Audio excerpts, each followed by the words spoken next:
Bonjour et bienvenue sur Testcars pour l'essai aujourd'hui de la Fiat Abarth 595 compétition. C'est parti.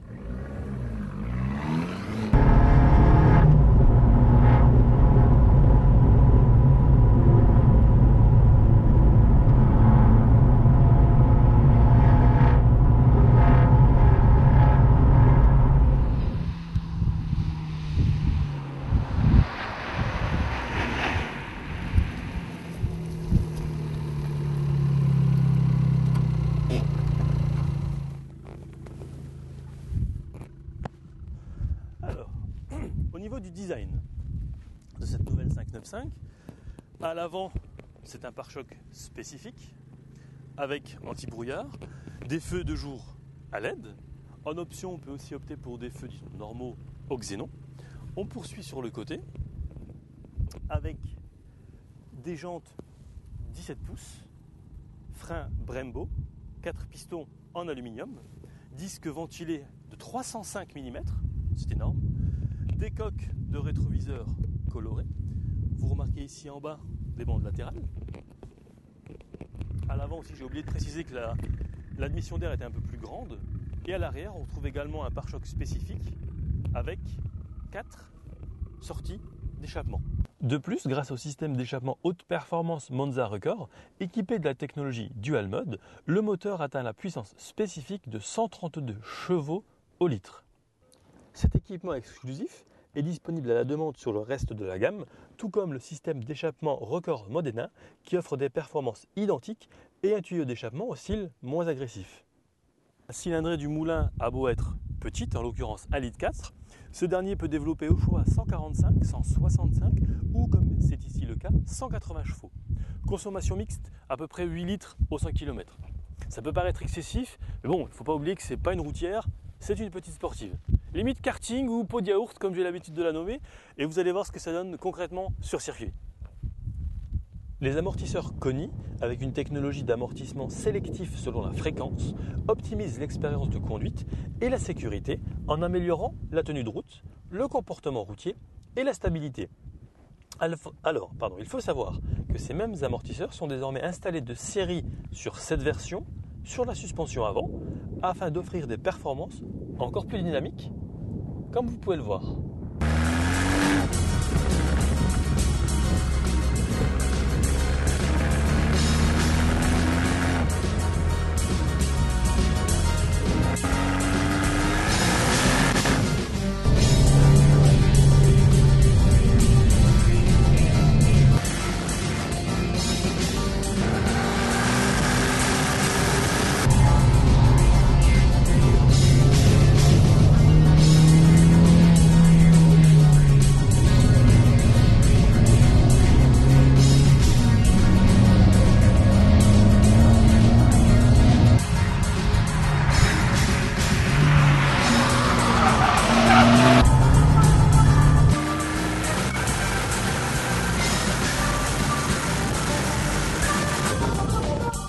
On passe tout de suite à l'intérieur, avec tout d'abord un volant qui offre une bonne prise en main, un peu grand à mon goût. Néanmoins, il est recouvert d'inserts en carbone. Ici, c'est un grip normal. Et au-dessus, vous avez de l'Alcantara. C'est joli. Les sièges, ils sont assez atypiques. Ils s'appellent Corsa Sabelt, également en cuir et en Alcantara. Ils offrent l'un des meilleurs maintiens latéraux qui puisse exister sur n'importe quelle voiture, de course en l'occurrence. Et ce qui est joli aussi, ce qui est original, pour passer à l'arrière, on lève cette petite, on ne peut même pas appeler ça une commande, bref, voilà. Et là vous voyez l'arrière du siège, façonné vraiment, on dirait qu'il est fait en soufflerie, c'est magnifique. Pour accéder à l'arrière est tout à fait classique. Ce seront vraiment les passagers avant qui profiteront du volet sportif. On passe au système d'infodivertissement qui est au choix de 5 ou 7 pouces avec la navigation évidemment, le système Uconnect, alors radio ça c'est classique, voilà. Les médias, on va pouvoir connecter par exemple une clé USB, navigation, bon ça j'explique pas avec TomTom, le téléphone en Bluetooth, ou encore les applications. Sur cet écran, on retrouve également tout ce qui est télémétrie Abarth qui évalue les performances de conduite sur circuit. On y retrouve également les systèmes Android Auto et Apple CarPlay. Au niveau du son, je vous ai parlé il y a un instant du système Beats Audio. Il y a au sein de l'habitacle 7 haut-parleurs pour une puissance totale de 480 watts. Donc il y a 2 haut-parleurs d'aigus par exemple sur les montants avant, 2 mid-woofers sur les portières, 2 haut-parleurs sur les panneaux à l'arrière et un caisson de basse au centre du coffre. Cette nouvelle Abarth 595 est également équipée d'un bouton Sport. Ici, il s'affiche. Ça va modifier différents paramètres du véhicule, le couple, le calibrage de la direction assistée. La pédale d'accélérateur va être aussi plus réactive. Elle va offrir une meilleure réactivité. Et vous le voyez également ici, la planche de bord, équipée de la technologie TFT, passe en mode course, en adéquation avec la philosophie Abarth.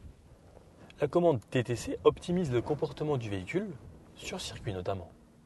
Toutes les variantes du moteur Elite 4 T-Jet sont équipées d'une boîte mécanique, comme vous pouvez le voir ici, à 5 vitesses, mais vous pouvez aussi avoir une boîte de vitesse séquentielle robotisée avec les palettes au volant.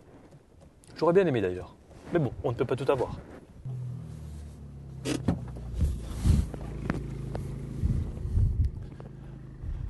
Alors en conclusion, qu'est-ce que je pense de cette 595 Competition ? Un très joli jouet, vraiment, très agréable à conduire, malgré un volant peut-être un peu trop grand pour moi. Mais une chose est sûre, sur route, il va falloir faire attention aux photographes. Par contre, sur circuit, c'est vraiment très sympa.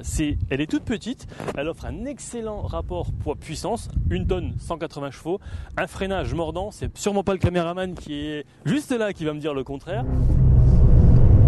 Là, tu vois, tu prends l'extérieur et puis l'intérieur. Ça, j'ai retenu, t'inquiète pas, c'est juste que je veux finir. Putain. Finir quoi? Vivant, mais tu finis vivant. J'ai des choses à faire mais tu encore dans ma vie. Ça, c'est le relevé assez... Voilà, j'ai vraiment adoré cet essai. À ce propos, je tiens à remercier Autopolis pour le prêt du véhicule, sans oublier Rive 54 pour le tournage sur le circuit de Chamblay, que je remercie pour son accueil toujours aussi chaleureux. Vous retrouverez l'essai complet, donc les photos, la critique écrite et la vidéo sur Rive 54, mais aussi sur test-cars.com, ainsi que sur les différents réseaux sociaux. Quant à nous, on se retrouve très vite pour un prochain essai. À bientôt.